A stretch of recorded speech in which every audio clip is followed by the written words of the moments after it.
Hi, Sarah. Welcome to 11 Questions. Hi, it's nice to be here today. How do you like to start your Monday mornings? Oh, well, I have 3 kids, so starting Monday mornings is always a bit of a zoo trying to get them out the door. So they've just all left today. So this is a nice, peaceful time of day for me. And does coffee help you, or are you a tea person? No, definitely a coffee person. How did your love for writing start? Oh, I was always a writer. Even when I was little, I wrote stories, and we lived in a small town, and our public library every year had a story writing contest. So I think the first time I entered that, I was in grade 3. I wrote a story about witches, and I won the first prize, which was a coupon to buy books at our local store. And after that, that's when I thought, yep, I have what it takes to be a writer. Do you also read a lot? I do. I read a lot. I've got probably 500 books on my Kindle.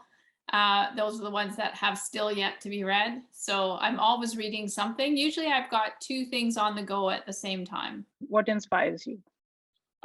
Just anything around me inspires me. Sometimes I'll see something on the street, or the way somebody talks, or a man handing something, and just the way his wrist looks when he does it might inspire me for a character. I think inspiration comes from everywhere. It can be the smallest thing, can trigger a story. And are you disciplined with your writing routine, or do you let inspiration guide you? Yeah, I'm very much of a pantser. I rarely plot out my books, and rarely plot out the stories. I always get some kind of inspiration from somewhere. Something will, I'll want to write about a certain character, and then I'll sit down and I'll just start to write, and let the character develop on the page, so that I get a feel for them that way. I don't, plan them out too much. And then when I get a feel for the character, I'll think, oh,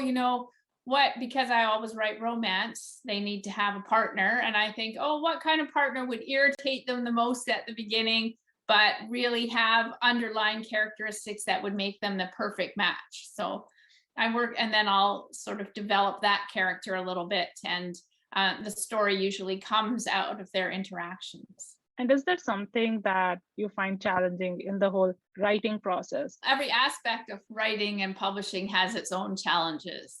My favorite part is being able to write. And even that's challenging with 3 kids, because I can't have a set schedule. Someone will forgot their lunch, or they'll have forgot their band instrument, and I have to go to the school, or, they'll have a day off here. And so that, just even finding that is a challenge. And then every aspect has its own things that you've got to think about, and obstacles to overcome. Tell us a little bit about your latest book. My next book, The Singles Table, is coming out on November 16th. And it's about a very straight-laced ex-military guy who has really emotionally shut down after a very bad experience when he was overseas. And he started up a security company, and he has a goal in mind, and he's focused on this goal, and he's got no time for romance and no time for relationships. And he meets this woman, Zara, who is a very free-spirited type of person. She's a lawyer, but she does things her own way. She makes no apologies for who she is. Somebody described her, one of the reviewers described her as the person who you always think is too much, but she's not too much. She's very fully herself, but she crashes into him like a hurricane. And they meet at a wedding on a paintball field, and he irritates her right away. So she shoots him with a paintball gun, and their relationship sort of takes off from there. Later in the wedding, they're put at the singles table together, and she decides he's so stuck up and so straight-laced, he needs to have a relationship. So she's determined to find him a woman. And over the course of her trying to find someone for him, they fall in love.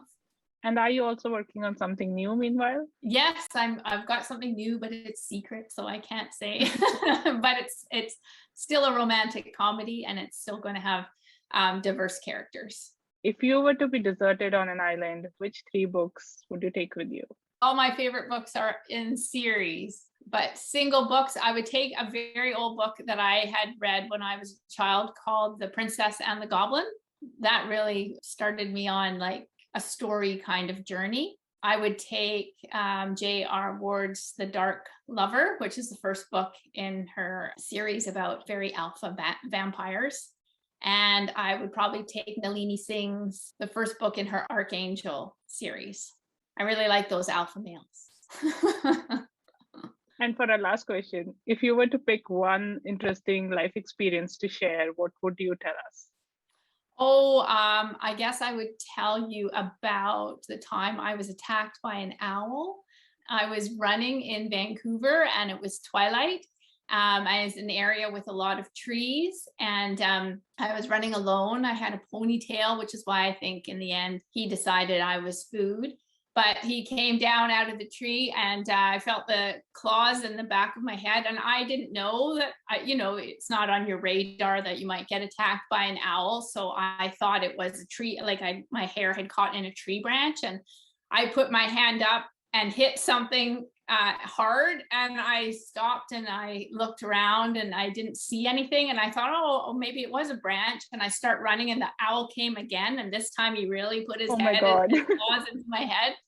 And so I hit again, and I turned around and he was sitting up there looking at me.